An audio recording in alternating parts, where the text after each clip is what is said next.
Hey YouTube, I apologize for ending my bicycles as adaptive reuse video a little bit early.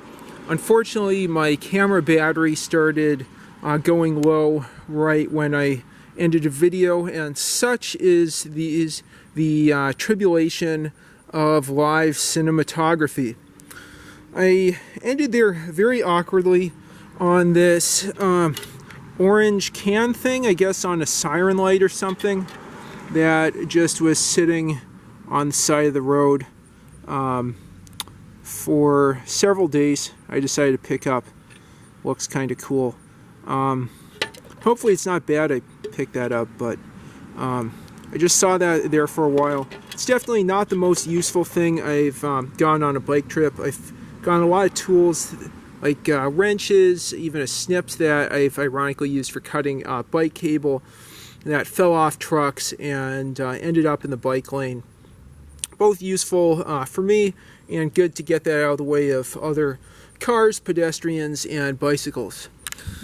So what I was about to talk about when the video sort of unceremoniously concluded was how this Raleigh 20 is an example of adaptive reuse. I don't think it's quite as good of an example as the Panasonic Sport 1000 that probably has the most non-standard parts of any bike that I own. But here I'd say just these chrome fenders that I've added in have been a nice touch. The brakes, the side pole brakes are BMX brakes. They're definitely not original to the bike, but apparently have better stopping power. A humorous example of part reuse here is the brake levers that are, I think, both right-handed but just flipped over on the left-hand side. Sorry, I've got to like gravity, keep this or act against gravity. I added in some bar ends, and I've forgotten where I got these. I think they were just some spares from Rockville Bike Hub, but they might have been a set that I got from my friend Chris Scoville. They didn't have caps, so I took out some caps from a bike in the junk pile that wasn't going to get refurbished at Rockville Bike Hub, and used those on the ends of the bar ends. For gripping. That's definitely reuse.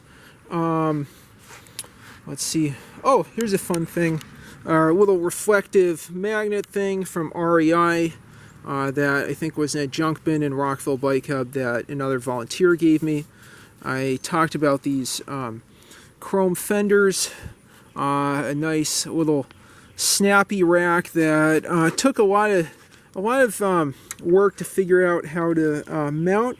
Eventually I went with the classic P-clips with some electrical tape under there to keep the paint from chipping further. That ended up working real good.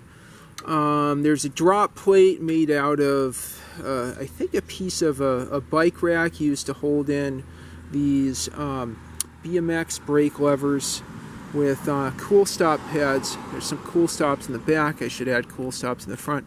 Anyway, so multiple examples of like adaptive reuse of different components and sort of creativity here.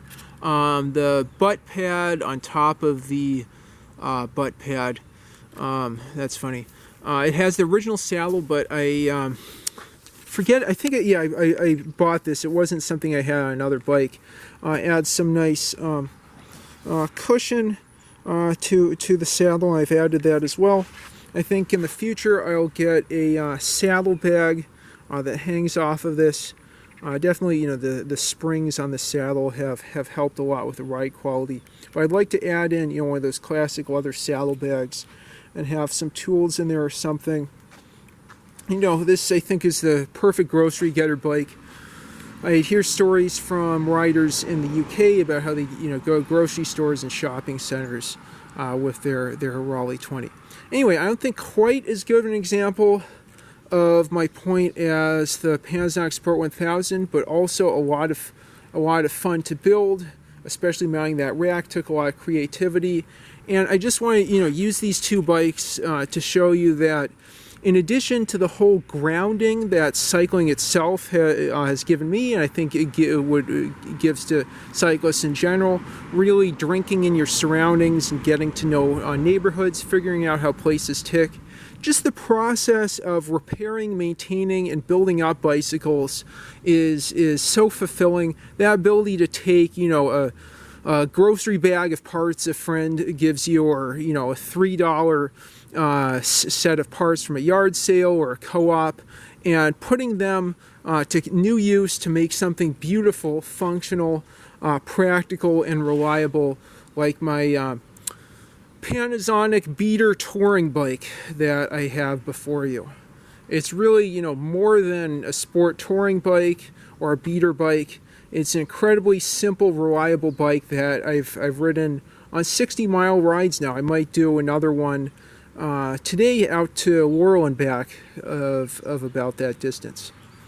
So anyway, that about wraps up what's now the second part of my bicycles as adaptive reuse videos. I hope this was inspiring to you. I hope this inspires you to take a simple beat up frame you see, apply some Evapo-Rust, build something incredibly creative. Maybe you take inspiration from the Japanese Deco-Chari movement, and have a Quetzalcoatl kind of bike, or something incredibly creative. Taking something so simple and making it beautiful, practical, functional, and complex. If you have any thoughts, suggestions, or questions about the video, please feel free to leave them in the comments below. And if you enjoy what you see, please be sure to like and subscribe, as always, for lots more content. Thanks so much for watching, and have a great rest of your weekend. Bye-bye now.